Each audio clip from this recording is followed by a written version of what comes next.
Driving on the Geronimo Trail last month made me curious. Since the border wall construction was so abruptly halted, I wanted to see what differences there are across the expanse of the wall on Arizona's southern border. So I journeyed to the Coronado National Monument, which straddles the border in Cochise County.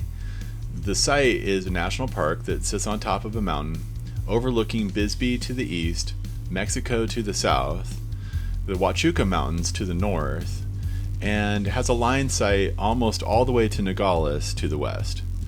It's a convenient staging area for our quest.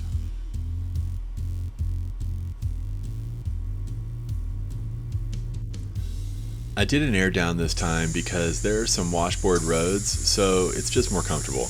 And it's better for the roads themselves. Then I adjusted the shocks to the soft setting, and now it's time to go.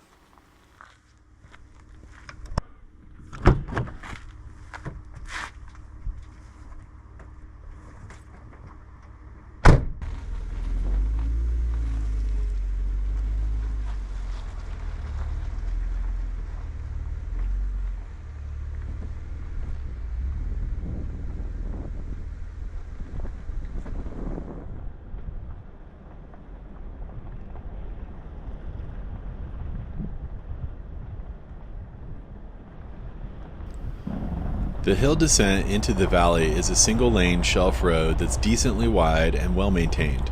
It's mostly easy driving. This part of the drive is really satisfying. It's quiet, so you can hear the dirt crunch as you wheel through the tight turns and steeper straightaways.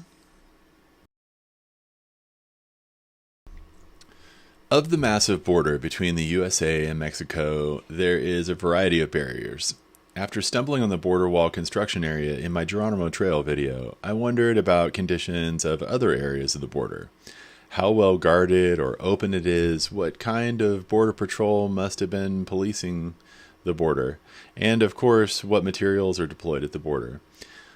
My exploratory goal was to understand what differences there are from area to area. So I set out on this quest in my Jeep to find out for myself.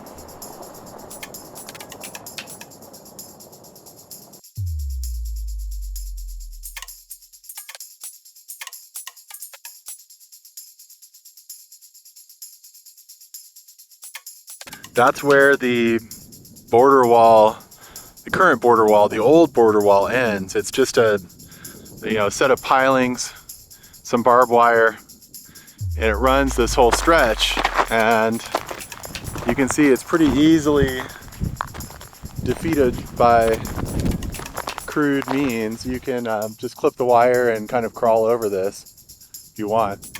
Not that anyone would, because it's pretty harsh land, but that stretch is very long, and right down there where it gets flat, it is pretty easy pickings to climb over. So it's interesting how porous and open the border is.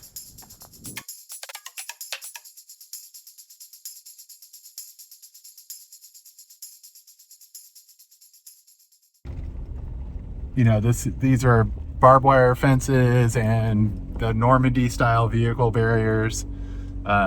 Just really, it's going to keep cows out, and that's about it. Or keep cows in, which I think is the point, is to keep the cows from wandering into Mexico and losing them. So anyway, it's not really a border, it's just kind of an empty area.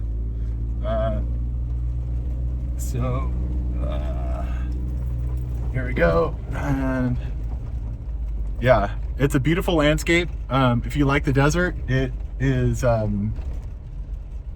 it's got a lot to offer. And yeah, I like the desert, so it's fun. So these are the steel Normandy style vehicle blocking barriers.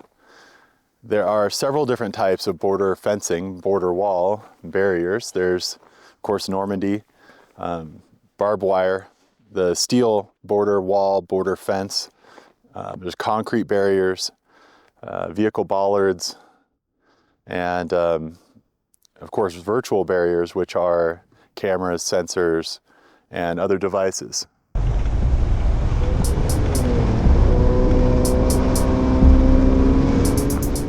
Wheeling the backcountry is peaceful and fun and exciting at the same time.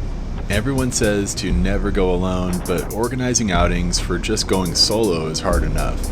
Nonetheless, I cannot stress enough to take precautions and stay awake and aware at all times. There is no one around for miles and miles, at least no one that I can see.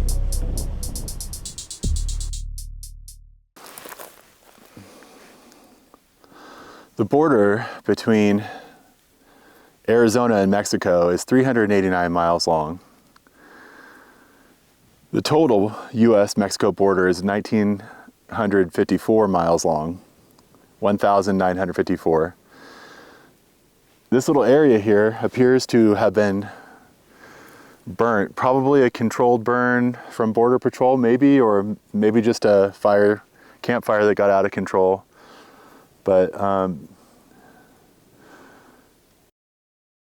guess I can see here on the horizon that there is more burned areas. So this is probably a controlled burn.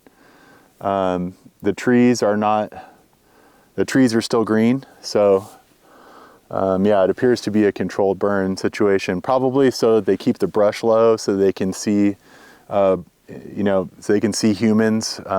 It makes it harder to hide, I guess. It's never a dull day exploring, and I encourage everyone to get out and explore, be safe, take precautions, make sure you have communication devices, people know where you're going, you've got a GPS with maps and waypoints, and be careful and have fun.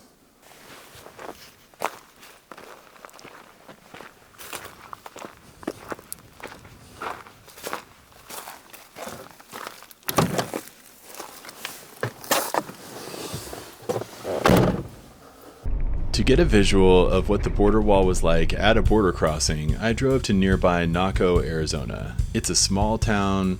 There wasn't much there, just a port of entry, a customs office, and a bar named Gay 90s.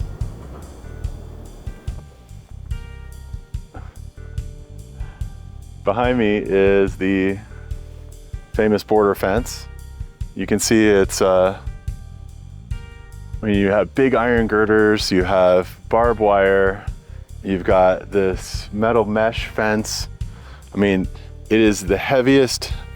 Where we are is the heaviest fencing there is, and clearly we're at a border crossing, and so super heavy security. And where the visibility is, that's where the fencing is. So I'm gonna look over here. You see the border wall goes all the way down for miles and miles and miles that way, and then we can see that this is the actual crossing from Mexico into the United States. And first you and your vehicle get checked in Mexico, and then you get checked again in the United States. So it looks like cars entering the United States will come through this road. So it's definitely not a heavily utilized border crossing. The border crossing at Naco was heavily fortified. Compare that to what it's like out in the wilderness where there is much less visibility.